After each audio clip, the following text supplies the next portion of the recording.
kumakain ng hopya. Kumakain ng hopya. Sabi niya, hopya ako yun ah. Sabi niya gano'n. Pero hindi niya sinasabihan yung lalaki, iniisip niya lang, sabi niya kumakain yung lalaki ng hopya. Nung napansin siya nung lalaki, na titik siya doon sa kanya, eh siguro naisip ng lalaki, siguro gusto niya rin ng hopya. Ang ginawa niya, ng lalaki, inalok pa siya. Sabi niya, gusto mo? Sa loob-loob niya, ang kapal ng mukha. Akin yan eh. Sabi niya, akin yan, tapos sabi mo, gusto mo?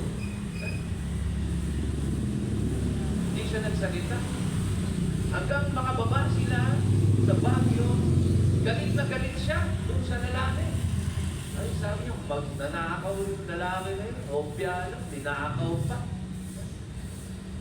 Nagbabaan na yung mga pasahero at siya ay nahuli na bumaba. At nung wala na yung mga pasahero, nakita niya doon sa ibaba ng kanyang upuan sa ilalim, nandun yung supot ng kanyang hopya. Nalaglag nung sila ay paekis-ekis na at pasigsag na yung takbo. Pero anong nangyari? Naubos yung kanyang oras sa biyahe sa konsumisyon at sa panghusga ng pagbibintang doon sa tao na ninakaw yung kanyang hopya. Pala, talaga naman palang hopya ng lalaki yun. Yung kanyang hopya, ayun, nandun, nalaglag. Mamaya man nakapalik kay Kristo, minsan may mga pangyayari sa ating buhay, bumubulaga na lang sa harapan natin. At minsan napakahalaga na mabantayan natin, kumusta tayo? Ano ang mga reaksyon natin sa mga iba't ibang bahagi ng ating buhay? At lalong-lalo na, kapag ka may nangyari sa ating buhay, na nakakita tayo ng kapintasan sa ating kapwa-tao. O minsan may nakikita tayo na may maling ginagawa yung kapwa natin. O kaya minsan alam natin na yung taong ito ay nabubuhay sa kasalanan. Kumusta tayo? Tayo ba yung klase ng tao na madaling humusga, madaling tumalon? Sabi nga, we jump to conclusion. Humusga, tayo'y magbintang, magparatang, at tayo, kumbaga, sa isip pa lang natin, pinaparusahan na natin yung tao. Alam niyo bakit ko kinikwento to sa inyo? Sapagkat kung nakinig kayo mabuti sa ating mga pagbasa, lalo-lalo na ng ating Ebanghelyo ngayon, our gospel is taken from the gospel according to St. John, ayon kay San Juan, chapter 8, verse 1 to 11. John, chapter 8, verse 1 to 11. At kung English, yung Bible ninyo, ang title po nito is The Woman Caught in Adultery, an Adulterous Woman. Sa Tagalog, kung Bible nyo ay Tagalog, ang title po nito ay ang babaeng na huling nakikiapid. At ang simula ng kwento natin ay yung mga tao, lalo-lalo na yung mga Pariseo at Iskriba, naghahanap sila ng maibibintang kay Jesus. At kaya ginamit nila yung isang babae na nahuli sa pakikiapid. Tignan niyo, no, yung kwento. Ang talaga na gusto nilang i-trap ay si Jesus. Pero sa sama ng ugali nila sa dalawang parte ng pagiging ng mga tao na ito. Bakit? Kasi gusto nilang hulihin si Jesus. Ginamit nila yung panghihiya doon sa babae na nahuli sa pakikiapid. At dinala ang babaeng ito sa harapan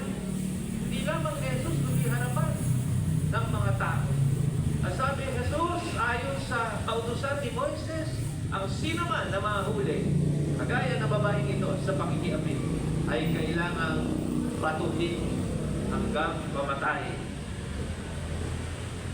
Pero si Jesus, hindi sila pinapansin. Kasi alam ni Jesus kung ano yung kanilang iniisip. Kaya si Jesus, sabi nga, wala. Lalaro lang siya doon sa sahig, sa lupa, sulat ng sulat. Pero kinukulit siya. Anong gagawin natin? Anong gagawin natin sa babaeng ito? Well, finally, sumagot si Jesus. Ano yung sikat na sagot ni Jesus? Anong sagot ni Jesus? Sino man sa inyo na walang kasalanan, sino man sa inyo na walang kasalanan, ang siya na maunang, siyang maunang bumato. Sino man sa inyo? Sabi niya gano'n. Sino sa inyo? Yung walang kasalanan. Sige, siya na ang unang pumulot ng bato. Batuhin niyo na itong babaeng ito. Sige, wala kang kasalanan. Wala kang kasalanan. Mauna ka na. Batuhin mo na siya.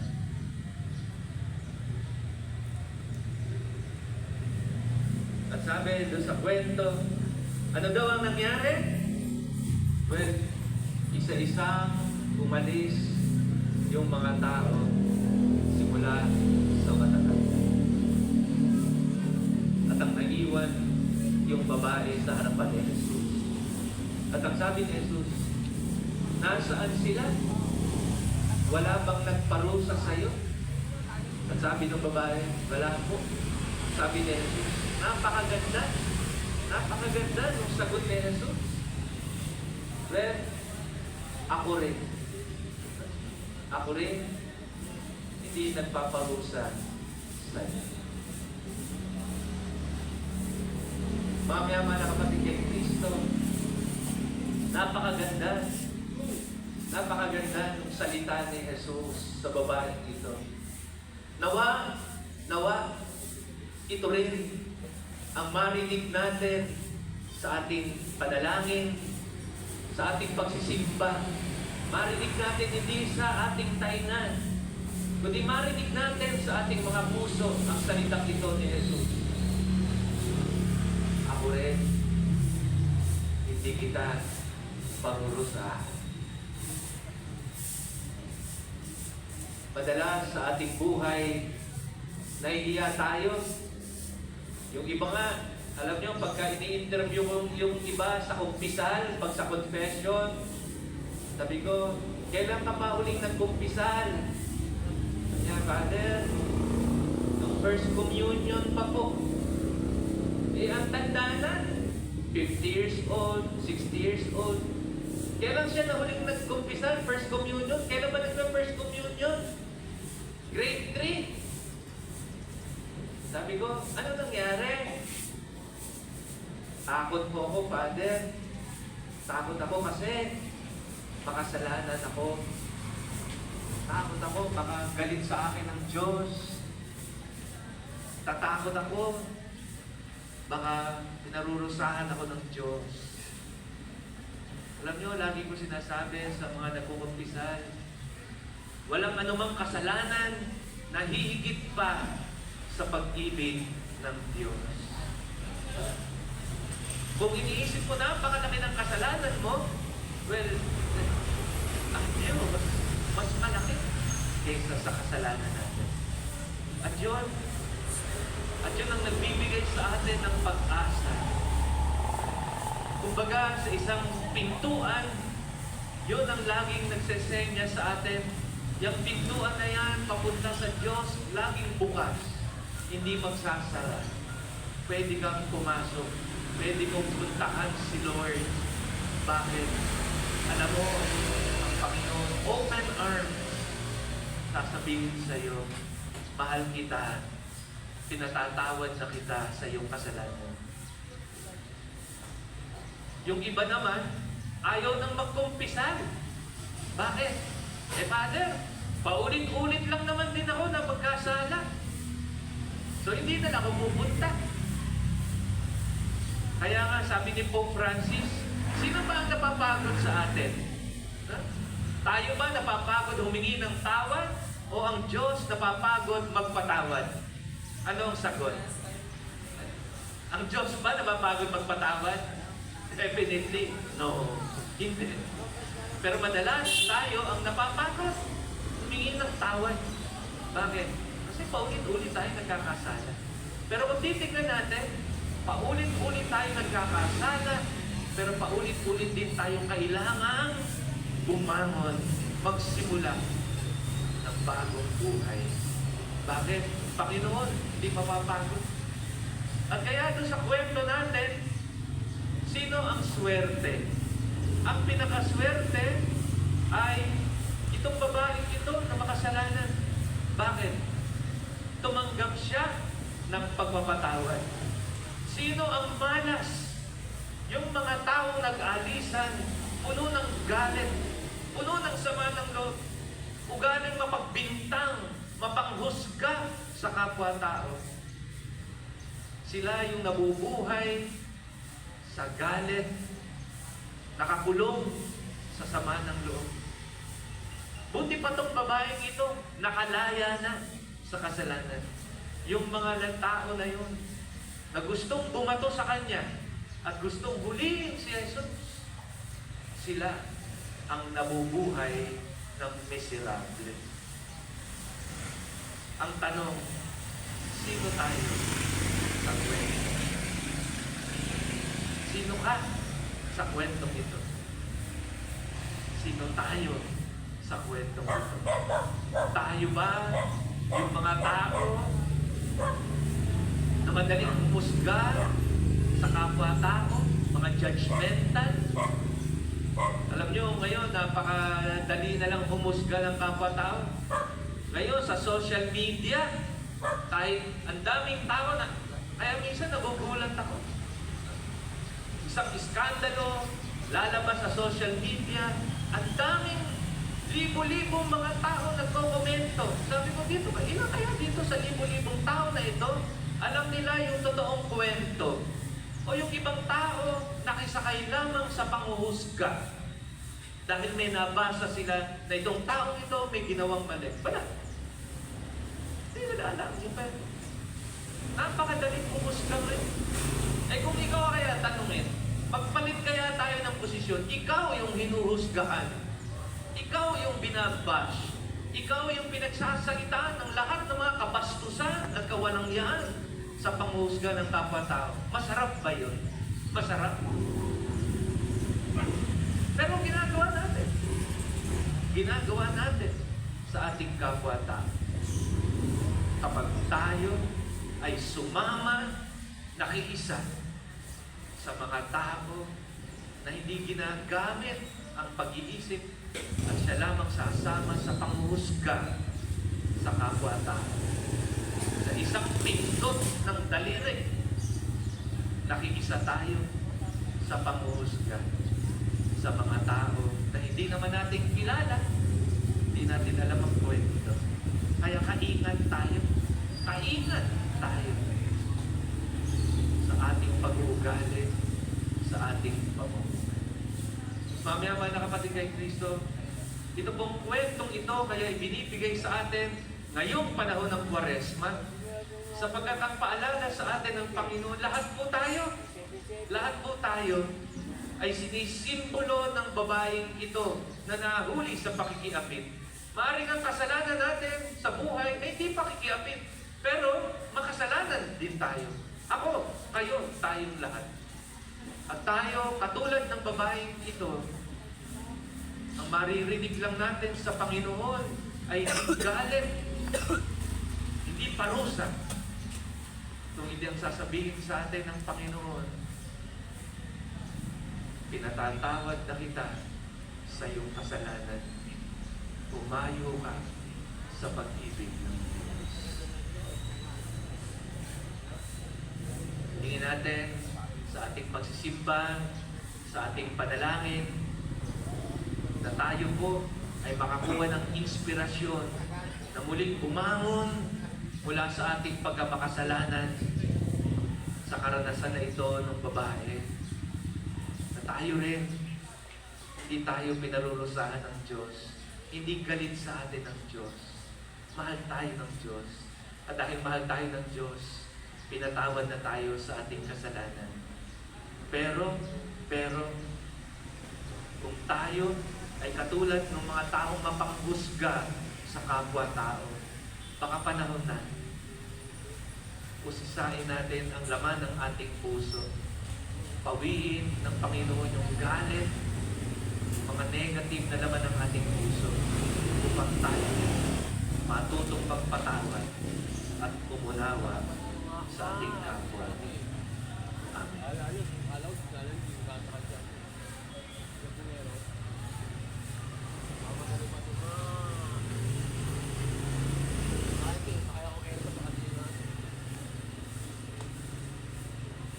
Lahat po tayo sumasampalataya. Ako sa Diyos, amang makapangyarihan sa lahat, na may gawa ng langit at lupa. Sumasampalataya ko kay Jesucristo, isang anak ng Diyos, Panginoon nating lahat. Nagkatawang tao siya, lalang ng Espiritu Santo, ipinanganak ni Santa Maria Virgen, pinagpakasakit ni Poncio Pilato, ipinako sa krus, namatay, inilibing, nanaog sa kinaroroonan ng mga yumao. Nang may ikatlong araw, nabuhay ng maguli, umakyat sa langit. Naluluklok sa kanan ng Diyos, amang makapangyarihan sa lahat. Doon magmumulang paririto at huhukom sa nangabubuhay at nangamatay na tao.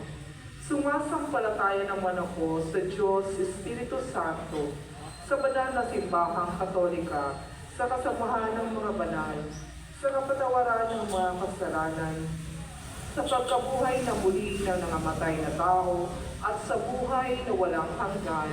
Amen. Habang palapit na ang mga mahal na araw, humihiling kami sa iyo, Ama, na panatilihin mo ang iyong pagkahabag sa amin upang tuluyang kaming makasapit sa pagbabagong buhay naming hinahangad at maging marapat na tumanggap ng biyaya ng muling pagkabuhay ng iyong anak. Kaya tayo dumalangin. Panginoon, digin mo ang aming panalangin. Panginoon, digin mo ang aming panalangin. Maipahayag nawa ng mga namumuno sa simbahan ang mabuting balita ng may tapang sa gitna ng realidad ng pagkamuhi, pagsisinungaling at pag-uusig. Manalangin tayo. Maisulong nawa ng mga namumuno sa pamayanan ang katarungan para sa mahihirap at pagtatanggol sa dignidad ng bawat mamamayan. Manalangin tayo. Akayin nawa ng mga tatayong saksi, ang mga katekista, ang mga bibinyagan tungo sa landas ni Kristo. Manalangin tayo. Sa pamamagitan ng pagpapakasakit ni Kristo, magtulungan nawa ang bawat binyagan na lumikha ng komunidad kung saan nagahari ang awa, pagkakasundo at pag-ibig ng Diyos. Manalangin tayo. Tanggapin nawa ng Panginoon sa buhay na walang hanggan ang mga kapatid nating yumao upang ang karangalan niya'y maging ganap. Manalangin tayo. Sa ilang sandali ng katahimikan, ating ipanalangin ang iyapang mga pangangailangan ng ating pamayanan, pati na rin ang ating pagsariling mga kahilingan.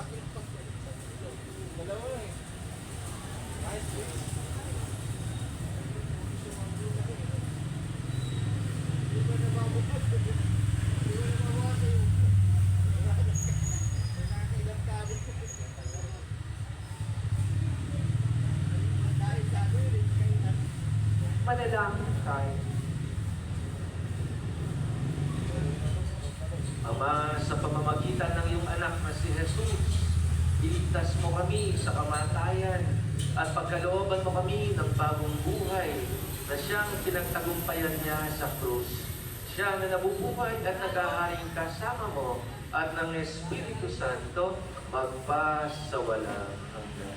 Amen.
Manalangin po tayo mga kapatid upang ang ating paghahain ay kalugdan ng Diyos amang makapangyarihan.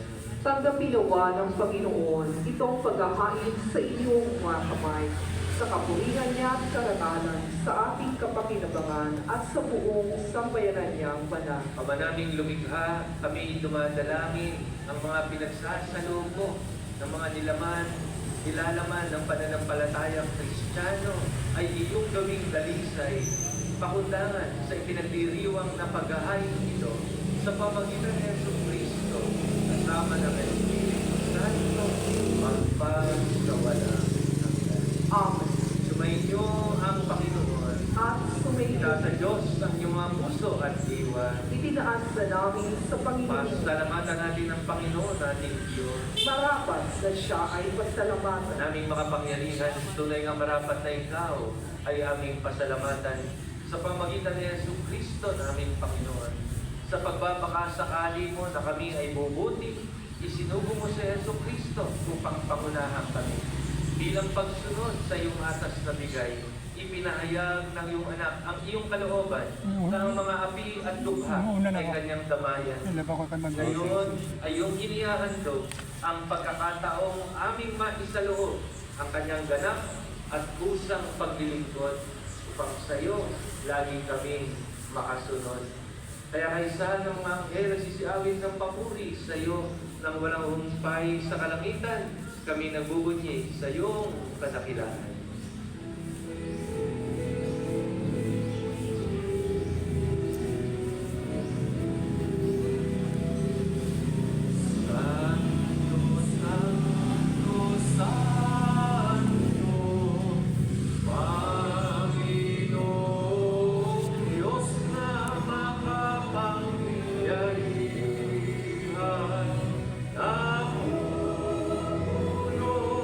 Ang langit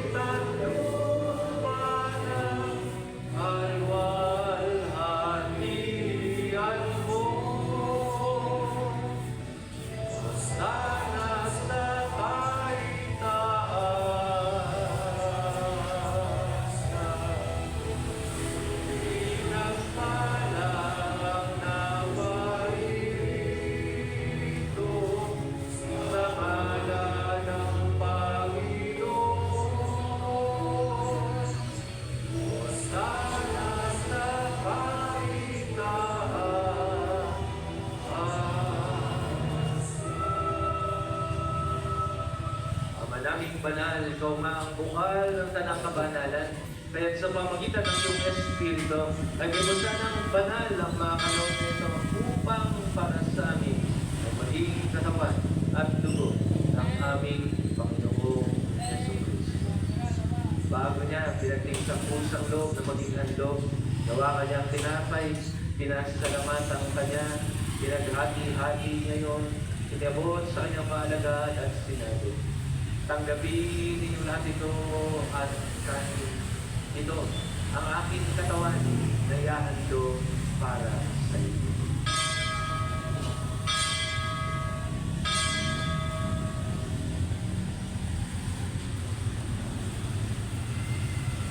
Hindi naman na matapos ang hapunan, ginawa kanya ang kalis. Muli siya nagpasalamat sa iyo. Inabot ang kalis sa kanyang mga alagad at sinabi, tanggapin ninyo lahat ito at inumin. Ito ang kalis ng aking dugo.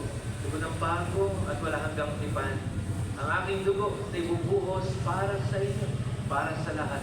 Sa ikapagpapatawad ng mga kasalanan. Gawin niyo ito sa pag-alala sa akin.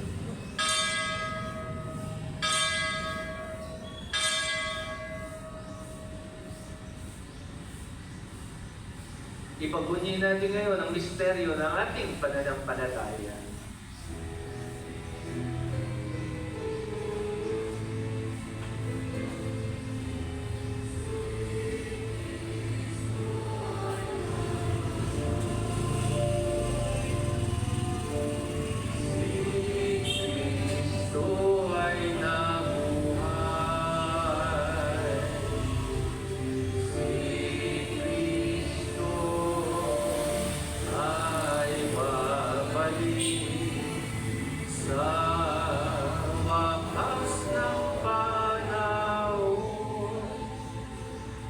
Ginagawa namin ngayon ang pag-alala sa kamatayan at muling pagkabuhay ng iyong anak. Kaya tiniaalay namin sa iyo ang tinapay na nagbibigay buhay, kalis nagkakaloob ng kaligtasan. Kami nagpapasalamat dahil kami ay iyong minarapat na tumayo sa harapan mo para maglingkod sa iyo. Isinasamo namin kami magsasalo-salo sa katawan ng dugo ni Kristo ay mabuklod sa pagkakaisa sa pamagitan ng Espiritu Santo. Amalingapin mo yung simbahang laganap sa buong daigdig. Puspusin mo kami sa pag-ibig. Ay San Francisco, ang aming Santo Papa, si Roberto, na aming Obispo, at ang tanang kapatid. Lali mo rin ang mga kapatid naming nahiglay nang may pag-asang sila'y muling mabubuhay, gaya din ang lahat ng mga pumanaw. Awan mo sila at patuloy sa iyong kaliwanagan. Awan mo at pag-itapating ng lahat ng mga kasalo sa iyong buhay na walang wakas. Isa ang mahal na Biring Maria, ina ng Diyos, ang aming ina, ay sa si San Jose, ang kanyang banal na esposo, ay isa ng mga apostol, lahat ng mga banal, na namuhay dito sa daigdig ng kalulugod sa iyo. May pagdiwang naman namin ang pagpupuri sa kararangal mo sa pamagitan ng iyong anak na aming Panginoong Jesucristo.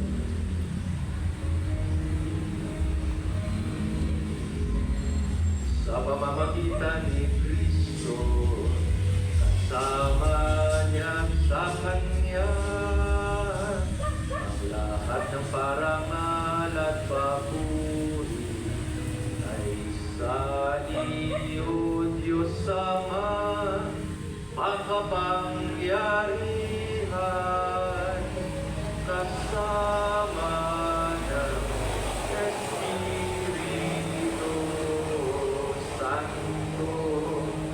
magpa sa walang hanggan. Amen. Amen.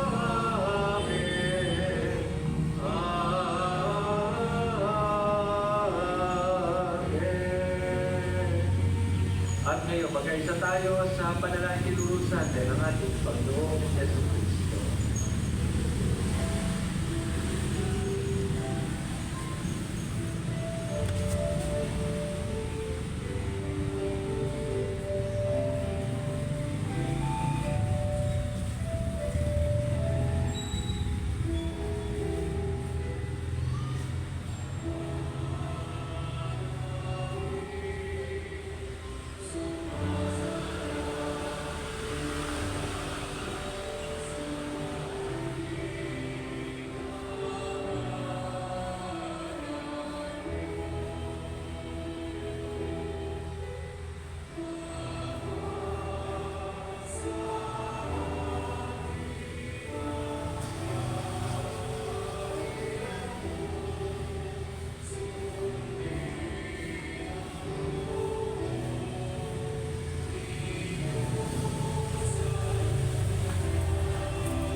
Namin kami adya ko sa lahat ng masama, pagkalooban ng kapayapaan ng araw-araw, iligtas sa kasalanan, ilayo sa lahat ng kapahamakan, samantalang aming pinananabigan ang dakilang araw ng pagpapahayag ng tagapagligtas namin si Jesus Cristo. Sapagkat iyo ang kaharian at ang kapangyarihan at ang kapurihan magpakailanman. Amen. Panginoon sa Kristo, sinabi mo sa iyong mga apostol, kapayapaan ang iniiwan ko sa inyo. Ang aming sariling kapayapaan ang pinagkakaloon ko sa inyo. Tumayo mo sana ang aming pananampalataya, huwag ang aming pagkakasala.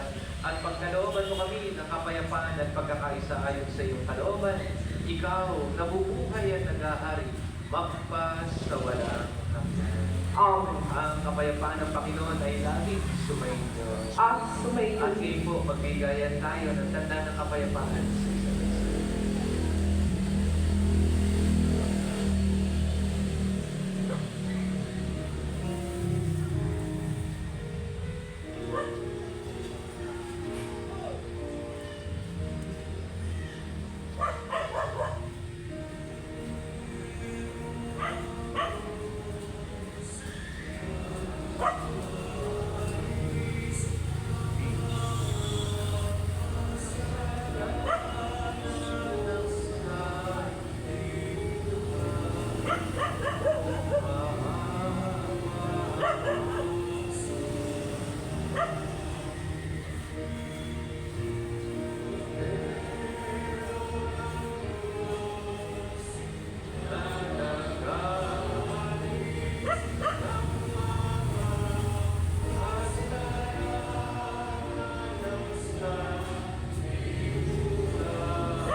Ang likod niya ng Iglesia ng Cristo.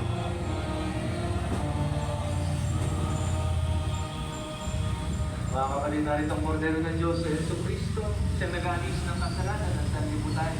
Mapalad tayong lahat, pinanyayahan ng mga kapiling sa kanyang pinili. Panginoon, hindi ako karapat-dapat na magpatuloy sa iyo. Ngunit isang salita mo lamang ay dadalhin na ako. Naway ang katawan ng Dugo ni Cristo. Pasensya na, boy. Wala Sa tayong buhay ng malaki. Amen. Ay, 50 pesos pala yan.